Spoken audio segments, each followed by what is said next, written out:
नाज़रीन, मुल्क में स्मगलिंग आम हो गई है, जिसके बायस आर्मी चीफ की जानिब से फैसला लिया गया कि पाकिस्तान में जारी तमाम स्मगलिंग की रोकथाम को यकीनी बनाया जाए। मुल्क की मैशियत को बेहतर करने के लिए हर शहरी की तरह टीम एक्सपोज ने भी अपना फर्ज अदा किया और तहकीकात शुरू कर दी। मालूमात करने पर पता चला कि फेडरल इन्वेस्टिगेशन एजेंसी ने कस्टम अफसरान के खिलाफ मेगा करप्शन स्कैंडल केस खोल दिया है, जिसमें कस्टम के 2 अफसरान यावर अब्बास और तारिक महमूद को गिरफ्तार कर लिया गया है। FIA हुकाम के मुताबिक गिरफ्तार कस्टम अफसरान के कब्जे से 54 लाख रुपए पाकिस्तानी करेंसी, 2500 अमरीकी डॉलर और 6100 दरम भी बरामद हुए। गिरफ्तार कस्टम हुकाम ने दौरान तफ्तीश बताया कि मोचको चेक पोस्ट से रोजाना की बुनियाद पर स्मगलिंग की मद में 5 करोड़ की वसूली थी। सिर्फ छालिया की मद में कस्टम अफसरान को हफ्ते की 6 करोड़ वसूली होती थी। गिरफ्तार कस्टम अफसरान ने दीगर अफसरान के नामों से भी पर्दा उठा दिया, जिनमें custom collector Saqib Saeed, export custom Usman Bajwa और आमिर थीम शामिल हैं। इमरान दुर्रानी नामी शख्स सोराबकोट से सबसे बड़ा छालिया का कारोबार चला रहा है।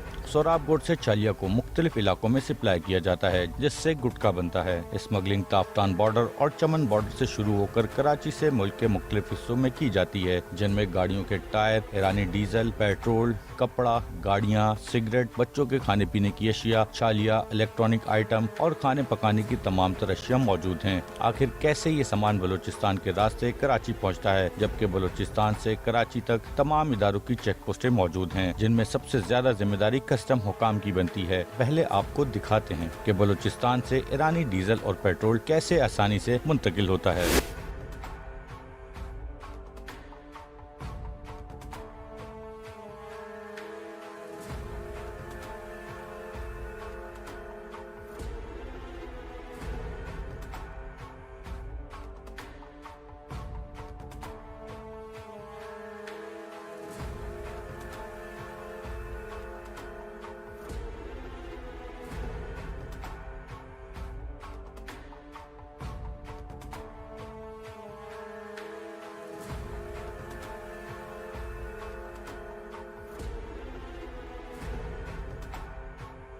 इन तमाम तर सवालात के जवाब के लिए टीम एक्सपोज ने रुख किया हब चौकी का, जहां पहुंचने पर पता चला कि कस्टम हुकाम को कोई होश ही नहीं। बलूचिस्तान से चलने वाले इस सिस्टम को एक पर्ची दी जाती है, जिसके पास वो पर्ची मौजूद हो, वो किसी भी चेक पोस्ट से कुछ भी बआसानी ले जा सकता है। स्मगलर्स की तलाश में टीम एक्सपोज निकली है आज हब रिवर रोड, और यहाँ से हम पहुंचेंगे हब चौकी, और हब चौकी से बलूचिस्तान के उन रास्तों को आज देखेंगे। उन रास्तों को देखा जाएगा जिन जिन रास्तों पर स्मगलिंग होती है, जिन जिन रास्तों पर छालिया, ईरानी पेट्रोल, डीजल और दीगर मेन अशिया की, खाने पीने की अशिया की स्मगलिंग होती है। कस्टम हुकाम किस तरह से स्मगलर्स को बाआसानी जो है वो छोड़ते हैं, किस तरीके से तमाम स्मगलिंग बलूचिस्तान से आने वाली जो मेन हब चौकी है, हब चौकी के जो चेक पोस्ट हैं, वहां से किस तरह गाड़ियां आती हैं। आज टीम एक्सपोज के साथ रहिएगा, तमाम चीजें अपने व्यूअर्स को दिखाएंगे।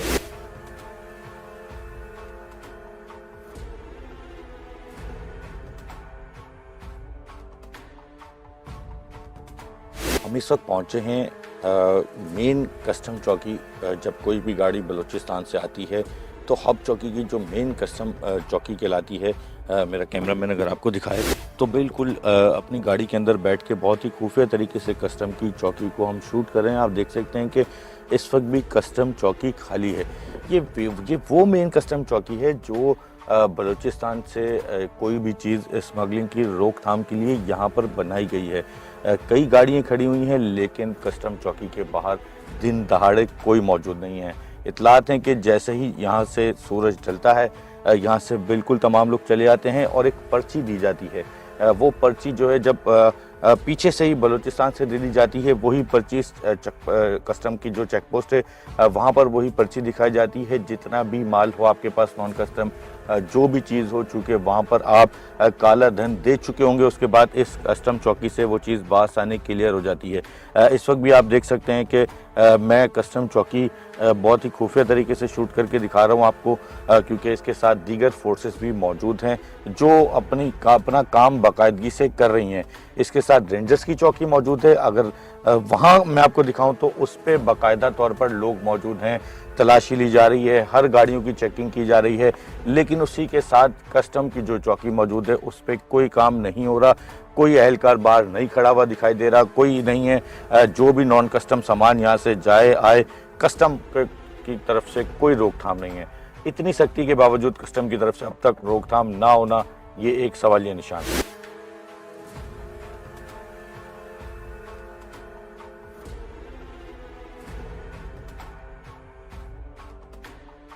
अब से कुछ देर कबल मैंने आपको एक खुफिया तरीके से दिखाया कि किस तरीके से यहाँ पर वो कस्टम जो है वो गाड़ियाँ नहीं चेक करती। ये मेन मोटको चेक पोस्ट है। जब भी कोई भी गाड़ी जब बलूचिस्तान से हब चौकी से होती भी आती है तो इससे पहले हब चौकी पे और विंदर पर जो है वो तलाशी ली जाती है। इसके बाद मोचको चेक पोस्ट है जो जहाँ से कस्टम क्लियरेंस होती है।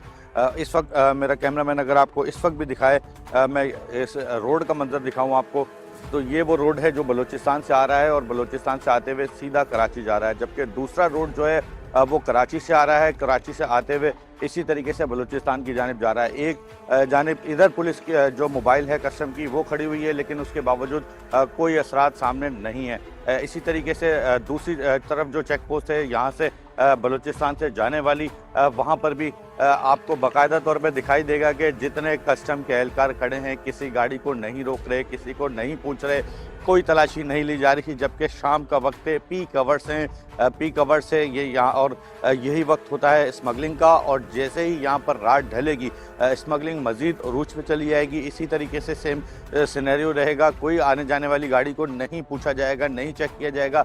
यही वजह है कि कराची के अंदर छालिया, ईरानी पेट्रोल, ईरानी डीजल बहुत बड़ी तादाद में बलूचिस्तान से स्मगलिंग होकर आ रहा है। और साथ ही साथ ईरानी प्रोडक्ट्स, खाने पीने की, बच्चों की अशियाँ मुज़र सेहत भी हो सकती हैं। सिंध फूड अथॉरिटी से जब सिंध में आती तो सिंध फूड अथॉरिटी से रजिस्टर्ड भी नहीं होती, दीगर गवर्नमेंट इदारों से रजिस्टर्ड नहीं होती। एक बड़ा इकोनॉमिकल जो क्राइसिस पाकिस्तान में आ रहा है उसकी वजह ये भी है। इन तमाम मकामात से ये सामान स्मगल होकर कराची बल्दिया के बस टर्मिनल पहुंचता है और वहां से मुल्क के अलग अलग जगहों पर बसों और रक्शों में मुंतकिल होता है। छालिया और कुछ ईरानी सामान कराची के जोड़िया बाजार पहुंचाया जाता है। दो ये भी ले लो, बच्चों के लिए ले रहे हो ना? हाँ। वो किसको दोगे? अच्छा तो ये ले लो, ये और क्या लेना? हो भाई ये भी रानी है, ये 40 रुपए की ले ला। टीम एक्सपोज ने जोड़िया बाजार पहुंचकर छालिया की खरीदारी की। चलिए क्या किलो? चलिए ये 1000 रुपए किलो। ये वाली वो भी 1000 है। क्या कट्टा बनता है? मकसद कौन सी 3 नंबर है, कौन सी है? 2.5 नंबर। और वाली नहीं है? सब्जी हो गई एक ही है।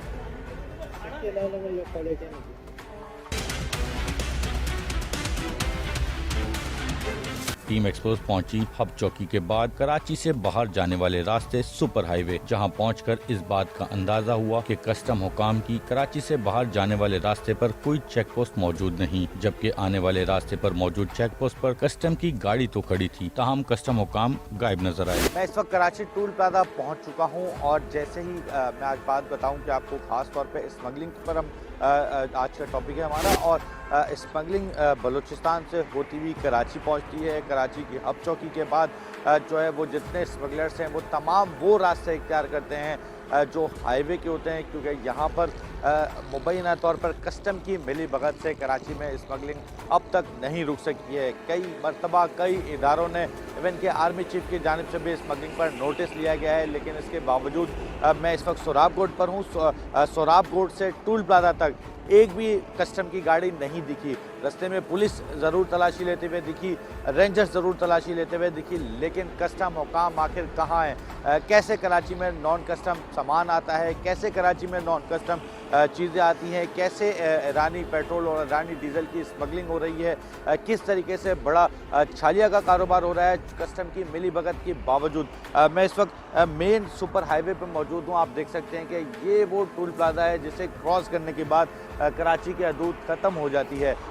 टूल प्लाजा तक कोई कस्टम की चेक पोस्ट मौजूद नहीं है। जिस वक्त गाड़ी बलूचिस्तान से हब चौकी पहुँचती है, हब चौकी से नार्दन बाईपास का जो लिंक रोड है, रास्ता है नार्दन बाईपास का, वो लिया जाता है, जिससे गाड़ी सुपर हाईवे पे आ जाती है। इसी सुपर हाईवे पे गाड़ी पहुंचती है स्मगलिंग की, और उसके बाद यहीं से कराची से जब बाहर जाती है तो कराची से बाहर जाने के लिए यही रास्ता लिया जाता है। आज से चंद दिन कबल जो है मोटरवे पुलिस की मदद से हैदराबाद में जो चालिया की स्मगलिंग थी, हमने खुद यहाँ पर खड़े होकर नाकाम बनाई।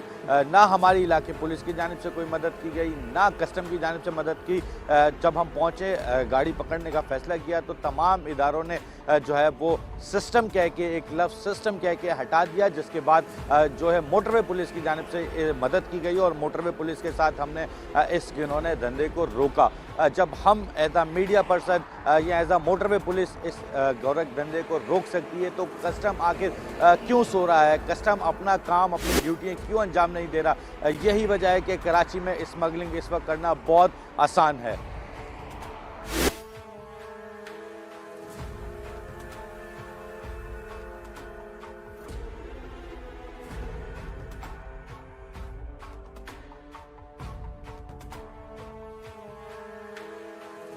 मैं इस वक्त कराची के मेन टूल प्लाजा पे पहुंच चुका हूं और मेरे अकब में आप देख सकते हैं कि ये वो टूल प्लाजा है। यहां पर कोई कस्टम का इदारा मौजूद नहीं है। यहाँ पर कस्टम को मौजूद होना चाहिए। कस्टम की जानिब से कोई चेकिंग नहीं है।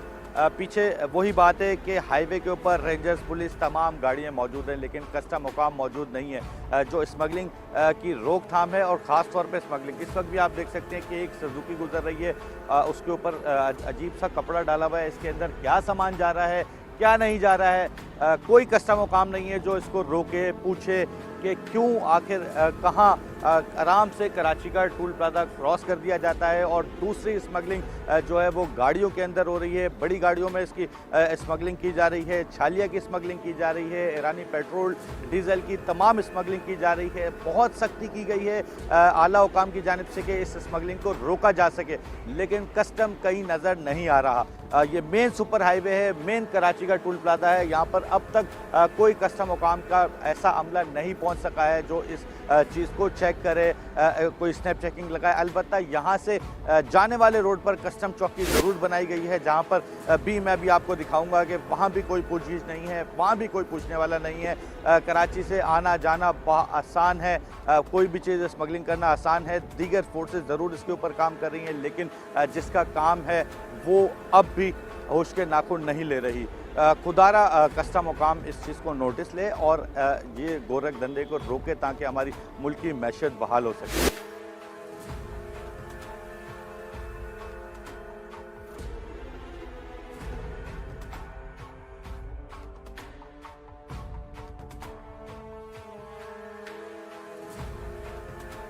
बिल्कुल, मैं इस वक्त मेन सुपर हाईवे पर ही मौजूद हूँ और मेन सुपर हाईवे पर मेरे अकब में आप कस्टम की चेक पोस्ट देख सकते हैं।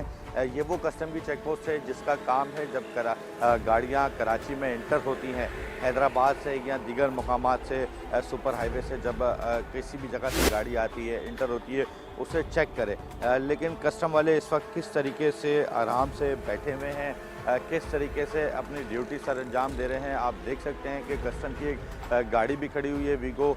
ना ही कोई कस्टम का बाहर सिपाही मौजूद है, ना ही उस गाड़ी को स्टार्ट रखा गया है कि किसी के पीछे लग सके, ना ही कोई चेकिंग की गई है, ना ऐसा लगता है देख के कोई इन्फॉर्मेशन मौजूद है इनके पास, ना ही इनको ऐसा देख के लगता है कि इनका कोई इरादा है कि अगर कोई स्मगलिंग वाली गाड़ी आ रही है उसे रोकें, उसे पकड़ें। इसको इस तरह से इसकी कंडीशन है कस्टम चौकी की इस वक्त, इस तरह से सिचुएशन है कि इसे देखकर अंदाज़ा भी नहीं लगाया जा सकता, कि सोच भी नहीं सकते जो कस्टम वाले हैं कि वो किसी के पीछे लगेंगे या किसी को रोकेंगे, किसी को पकड़ेंगे। इसी तरीके से कस्टम की खामोशी है और इसी खामोशी की वजह से शहर के अंदर स्मगलिंग आम हुई है।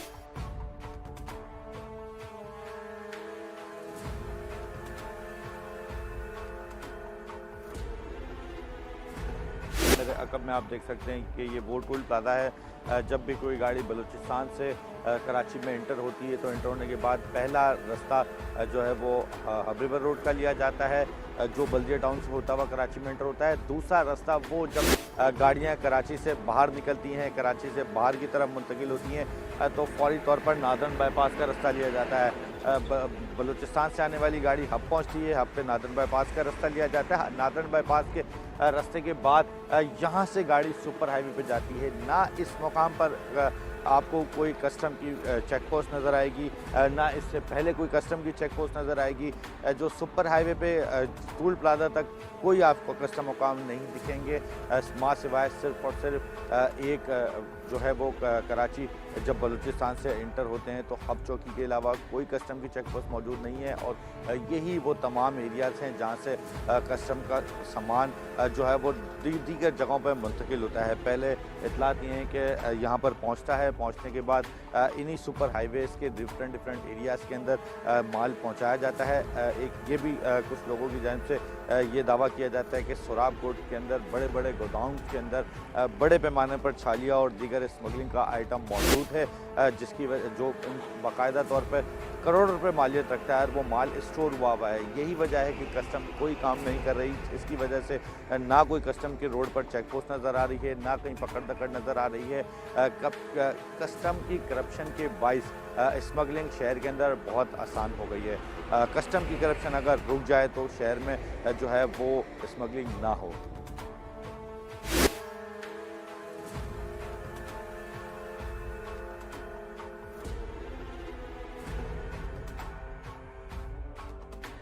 मैं इस वक्त सोराब रोड पहुंच चुका हूं और सोराब रोड की एक ईरानी मार्केट है जहां पर बॉर्डर से नॉन कस्टम सामान स्मगल होकर आता है।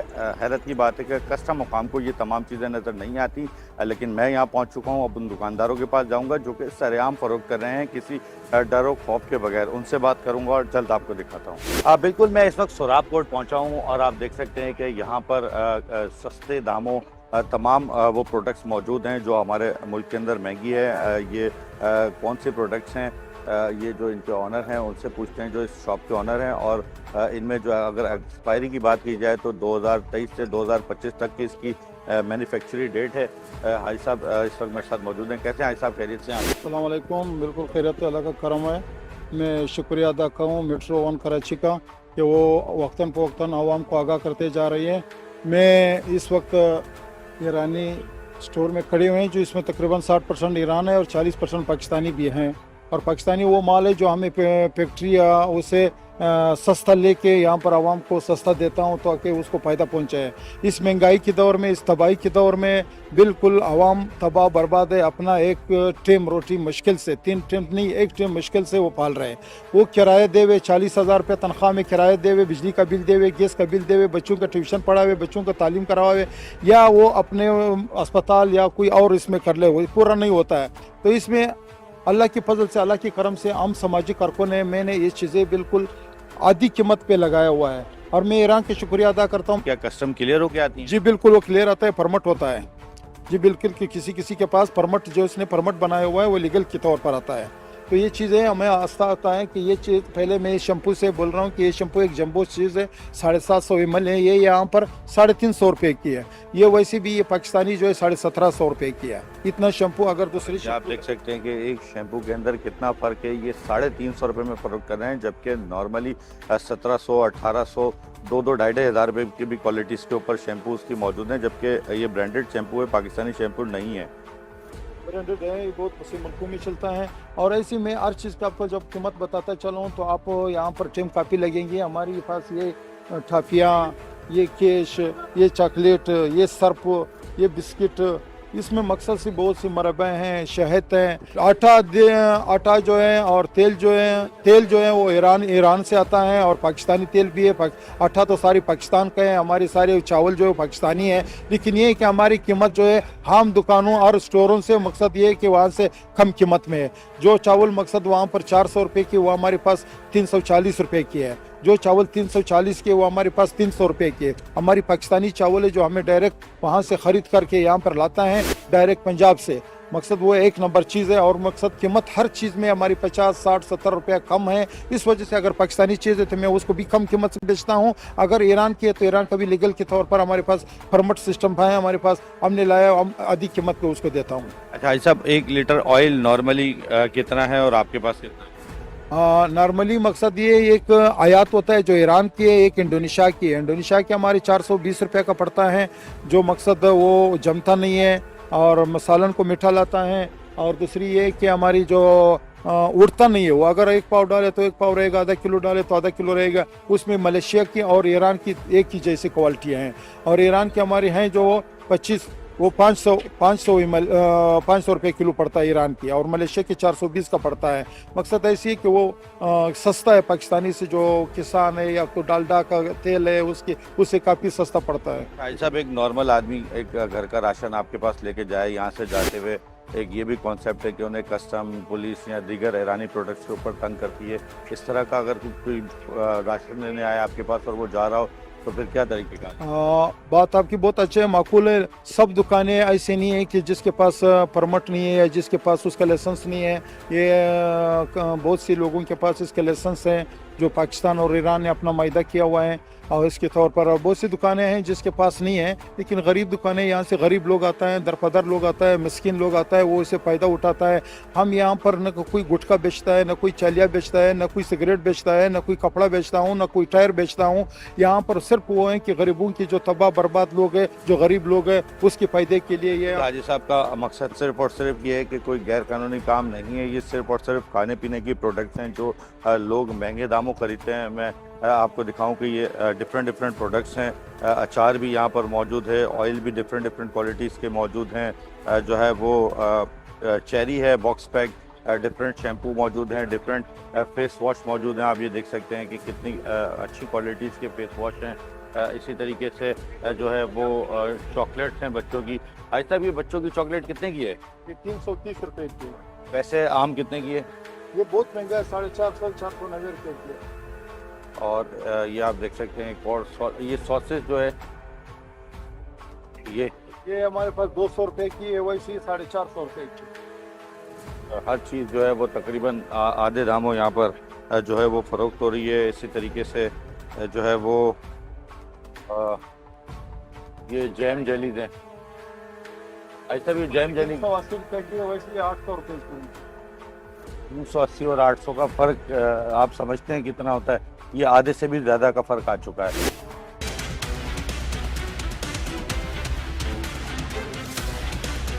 कस्टम हुकाम की जानिब से मुल्क के ताजरों को परेशान किया गया। ईरानी डीजल और पेट्रोल की स्मगलिंग रूज पर लाने के लिए पोर्ट से निकलने वाली कस्टम क्लियर पेट्रोल की गाड़ियों को भी कस्टम की जानिब से तंग किया जाता है, जिस पर ताजरों की जानिब से कई बार एहतजाज भी किया गया।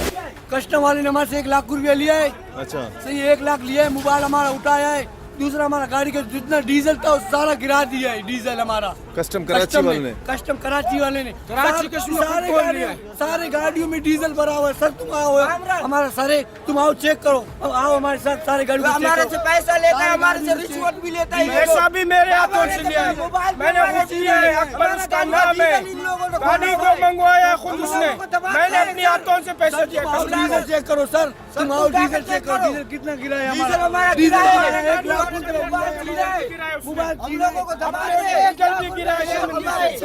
गाड़ी चोरा है, 2-3 गाड़ी चोरा है। इंसाफ चाहिए हम लोगों को। सारों गाड़ियों को चेक करें, सारे गाड़ियों में ईरानी डीजल है। सरकार को बोलो, लोगों का गुंडागिरी नहीं चलेगी। ऑयल टैंकर एसोसिएशन के मुताबिक कस्टम क्लियर पेट्रोल की गाड़ियों को रोककर तमाम तर ऑयल रोड पर बहाया गया और गाड़ियों को छोड़ने के लिए रिश्वत का भी मुतालबा किया गया। तो आपने पकड़ा क्यों है? ये तो फिर जब पता चलेगा पकड़ा क्यों। मसला नहीं है सर जी, मैं यही कह रहा, अभी वो जो होना तो हो गया। मैं तो आपको वही कह रहा, अभी जो आगे के दुनियादारी है, कोई लेन देन जो आप बता सकते भाई, वो क्या है, वो पंप वाले को पता है कि किससे बात करनी, आप उससे बात करो। बस अभी सर जी मैं तो आपसे बार बार इसीलिए कर रहा हूँ कि कुछ हो सकता है, कुछ दुनियादारी, कोई मसला मसाइल, हम आपके साथ हर चीज के लिए ताउन के लिए तैयार हैं। अभी आप आगे बताएं। आपको मैंने रास्ता दिया है, आप उस रास्ते पे नहीं जा रहे हैं। वो हम तो जा रहे, वो बस बात नहीं करना चाह रहे, वो खुद करो भाई। ये वो नहीं, उसके पास दूसरा बंदा है कराची का, उससे बात करो आप। कौन है कराची का? ये मेरे इल्म में नहीं है, आप मालूम कर लो। पंप वाले के पास? हाँ, कराची का कोई बंदा है? हाँ, कराची का कोई बंदा है, आपसे चलो मैं बात दफ्तर पहुंच गया तो फिर कोई बात नहीं। मैं इसीलिए तो बोल रहा हूँ, अभी मैं अपने तौर पे कर रहा हूँ, मैं हर चीज तावन के लिए इंशाल्लाह जो आप बोलोगे सारा सिस्टम के लिए तैयार है। बिल्कुल हम बिल्कुल जो आप बात करो हर तावन के लिए तैयार है, इसीलिए तो फोन कर रहा हूँ बार बार। तो मैं किसी बंदे का आपको नंबर दे रहा हूँ, नंबर दे दो, जो भी मसला मसाइल है मैं बिल्कुल डील कर दूं, कोई टेंशन वाली बात नहीं है, कोई समझ नहीं है भाई, मेरी चीज ही नहीं है, ये आसमान से उतर के आई। Chairman oil tanker association Mir Shams Shawani के मुताबिक इनकी जानिब से इस्लामाबाद में कस्टम हुकाम के नाजायजियों के खिलाफ शिकायत भी की गई। बिल्कुल मेरे साथ इस वक्त मीर शम्स शवानी मौजूद हैं, ऑयल टैंकर एसोसिएशन के चेयरमैन हैं। इनसे बात करते हैं, इनसे पूछते हैं जब ऑयल के टैंकर्स रोड पर निकलते हैं तो किस किस्म की मुश्किलात होती हैं, साथ ही साथ कस्टम चेक पोस्ट, मोटको चेक पोस्ट जो मैं आपको दिखा चुका हूं, और वहां पर जो पुलिस है वो किस तरह से सिर्फ और सिर्फ अपनी जेबें भरने के चक्कर में रहती है, कोई कानून को फॉलो नहीं करती, वो इनसे पूछते हैं। कैसे शम्स साहब? आप खैरियत से हैं? तबीयत ठीक है। गुजारिश है कि कस्टम और मोचको चेक पोस्ट 1 अरब रुपए का हमारी टोटल गाड़ियां बाइकों से कराची में होती है, जिसमें बलूचिस्तान और पूरे पाकिस्तान का भी सप्लाई है। 3000 गाड़ियां जब आते हैं तो हमारे ओरिजिनल गाड़ियां, हमारा स्मगलिंग के साथ कोई वास्ता नहीं है, ओरिजिनल गाड़ियों को पकड़ के कस्टम 5000 रुपये लेता है, 3000 मोचको लेता है, और कस्टम एक दिन का 1 अरब कलेक्शन करता है। रात को 10 से 12 बंदे असला बरदार और डंडा बरदार गाड़ियां शीशे तोड़ते हैं, और कस्टम से कोई पूछने वाला नहीं है। 1 अरब इस्लामाबाद FBR बता जाता है। इस पे खुदारा जो हमारे माई बाप आर्मी चीफ ने जो ऑपरेशन किया है, असल जो कारकर्दगी है शहरों में तमाम तर जगहों में कस्टम से क्लियर ओके, कोस्ट गार्ड और कस्टम से क्लियर ओके। तीसरा इसमें पुलिस इन्वॉल्व है। तीसरा जितने भी बॉर्डर्स हैं इन तीनों पे चेक बैलेंस किया जाए, इन माफियाज पे आड़ डाला जाए। तमाम तर पूरे पाकिस्तान के स्मगलिंग में सबसे बड़ा जो किरदार है, जो माफिया है, वो कस्टम है। देखिए आपने कस्टम का कहा, किस तरीके से 1 करोड़ डेली का वो कमाते हैं? देखिए वो डेली गाड़ियों से जो जितने भी ट्रांसपोर्ट है, किसी से 2000 लेते हैं, ब्लैकमेल करते हैं, किसी से 5000। वो ईरानी स्मगल तेल जो आ रहा था अरसा दराज से, अब तो हमारे फोर्सेस ने बंद किया, हम उनके शुक्रगुजार हैं। जितना भी ईरानी स्मगलिंग का तेल आ रहा था कस्टम की मिलीभगत से आ रहा था ना? बिल्कुल कस्टम जो है ना, मैं आपको कह रहा हूँ कि जितने भी सूबे हमारे 3 कस्टम और कोस्ट गार्ड से पास हो के, तीसरा जो है ना इनका फरीक फिर पुलिस बनता है, police district police.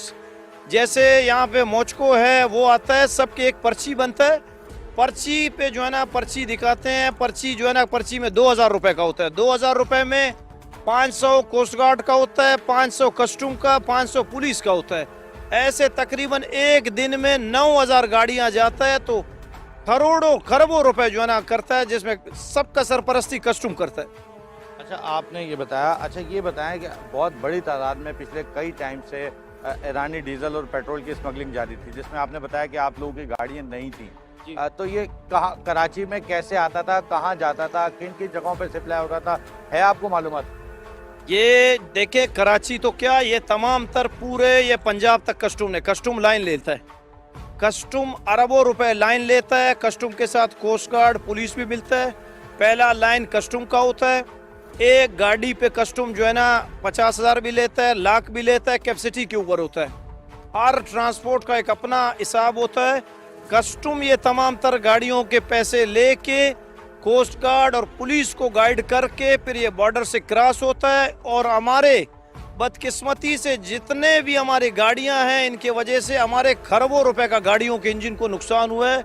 White spirit आता है उसमें, कस्टम इनको क्लियरेंस देता है ईरान बॉर्डर से, तफ्तान से। हमारे पूरे पाकिस्तान में जो असल कारकर्दगी है, असल जो सबसे बड़ा माफिया है जिनको कंट्रोल करना चाहिए, कस्टम FBR को 1 अरब का देता है, यही कलेक्शन करके इस्लामाबाद तक ये बता जाता है। अच्छा मुझे एक और बात बता दें कि आखिर क्या वजह है, कितने 1 लीटर में इनको, इन माफियाज के लोगों को कितने रुपए का 1 लीटर में फ़ायदा होता है, जो ये काम नहीं छोड़ रहे ईरानी डीजल और स्मगलिंग का?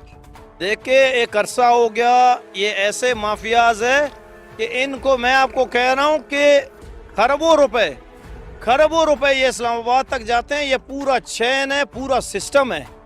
या जब तक इन पे हाथ नहीं डाला गया है इनको पता नहीं चलेगा, क्योंकि एक एक जो कलेक्टर है, एक एक कलेक्टर का करोड़ों रुपए के घर है, सबके डीएचएस में घर है। आजकल कलेक्टर का कोई हैसियत नहीं होता है और डिप्टी कलेक्टर का कोई हैसियत नहीं होता है। अगर आप इन पे चेक बैलेंस रखें, इन पे ऑपरेशन करें, एक कलेक्टर आपका जो है ना वजीर आजम से ज्यादा ताकत और वजीर आजम से ज्यादा असर रसूख रखता है। ये तो बहुत बड़ा क्लेम किया जा रहा है इनकी जानिब से कि कस्टम का एक कलेक्टर जो है वो इतना असर रसूख करता है कि उसके वज़ीर आज़म तक रसाई होती है, इतना असर रसूख करता है कि इतना पैसा उनके पास होता है। ये बातें तो आप कर रहे हैं। मेरा आपसे सवाल है कि 1 लीटर डीजल या पेट्रोल ये बलूचिस्तान से कितने का लेकर कराची में कितने का बेचते होंगे स्मगलिंग का? क्योंकि नॉर्मली मैं एक पेट्रोल पंप पर जाता हूँ पेट्रोल डलवाने के लिए, मुझे तो वो सेम प्राइस में मिलेगा। देखिए, गुजारिश है कि ईरानी पेट्रोल जब ये ले आते हैं ना, तो ईरानी में पाकिस्तान में टोटल 10 से 12 रुपए का डिफरेंस होता है। तो जब ये वहाँ से क्लियरेंस करते हैं तो ये टोटल एक गाड़ी पे अगर आप 1 लीटर पे 2 से 3 रुपए का मार्जिन रख के ये लाइन देते हैं। जब तक ये लाइन नहीं देंगे, यहाँ से लेके आपका गिलगित तक कस्टम का, कोस्ट गार्ड का, पुलिस का और लाइन फोर्सेस का जो है ना इसमें बता होता है, तो ये फिर चलता है। यहाँ से लेके गिलगित तक ईरानी जाता है इसी कस्टम के सरपरस्ती में। आज तक कोई पूछने वाला नहीं है। अच्छा चले, आपने अपने इदारे की तरफ से कभी कस्टम की या दीगर किसी इदारों की शिकायत की हो और उस पर कोई एक्शन हुआ हो? बिल्कुल, हमने डीजी कस्टम को लिखा है, हमारे गाड़ियों को पकड़ा जाता है, मैं आपको प्रूफ दूंगा। हमारे गाड़ियों को ब्लैकमेल किया जाता है, हमने इसके लिए रोड ब्लॉक भी किया है। हमारे कस्टम में अभी कुछ अर्सा पहले मैं आपको फुटेज भेजूंगा, हमारे ड्राइवरों को पकड़ के ज़दकोब करके उनसे पैसे भी लेके पाकिस्तानी गाड़ी को कस्टम अंदर ले जाके अपने गुदामों में उसके पाकिस्तानी तेल बेच के करोड़ों रुपए का ईरानी करके केस कर रहा है। आज तक कोई उससे पूछने वाला नहीं है। ये तो कस्टम की जानिब से बहुत ही ज़्यादा जुल्म है। दूसरा, गाड़ियों का कारोबार भी एक बहुत बड़े तादाद में हो रहा है। बलूचिस्तान से अखबार ट्रांजैक्शन गाड़ियाँ आती हैं, कराची में बिकती हैं, उसमें भी कस्टम इन्वॉल्व होता है। इस तरह का क्या इंकशाफ करेंगे? देखिए, मैं आपको कह रहा हूँ कि स्मगलिंग में 100 में से 80% स्मगलिंग में, और जितने भी गाड़ीज है, जितने बॉर्डर्स है, Afghanistan border, Iran border, 3 borders हमारे लगते हैं, जेकाबाद बॉर्डर, ये सिंध जो यहाँ का बॉर्डर है, तीनों बॉर्डर्स में 100 में से 80% स्मगलिंग में फर्स्ट ऑफ ऑल जो है ना कस्टम इन्वॉल्व है। वो क्लियरेंस दे के फिर यही कस्टम के लोग ही जो है ना बाकी इदारों को लाइन देते हैं। बिल्कुल, जिस तरह आर्मी चीफ ने सख्त नोटिस लिया है, स्मगलिंग की रोकथाम को यकीनी बनाने की तमाम इदारों को हिदायत की है, उसी तरीके से इम्कान ये जाहिर किया जा रहा है कि पाकिस्तान के अंदर, खासकर कराची के अंदर, सिंध के अंदर स्मगलिंग रुक जाएगी। लेकिन अगर ये कस्टम हुकाम सही हो जाएं और प्रॉपर तरीके से अपना ईमानदारी से काम करने शुरू हो जाएं, तो वो दिन दूर नहीं कि हमारे मुल्क के अंदर से स्मगलिंग जैसी नासूर चीज़ खत्म हो जाएगी। कराची से बाहर जाने वाली छालिया की स्मगलिंग की रोकथाम के लिए टीम एक्सपोज की जानिब से कस्टम हुकाम और पुलिस से राब्ता किया गया, ताहम लफ्ज सिस्टम कहकर कोई कार्रवाई नहीं हुई। फिर सुपर हाईवे पर मौजूद मोटरवे पुलिस की मदद से कराची से हैदराबाद जाने वाली गाड़ी टीम एक्सपोज ने पकड़ ली। नाज़रीन, टीम एक्सपोज जराइम पेशा अफराद और सिस्टम के किसी भी खौफ में न आते हुए अपने नाज़रीन तक सच पहुँचाती रहेगी और आप हमें हमेशा ऐसे अनासिर का पीछा करते देखेंगे।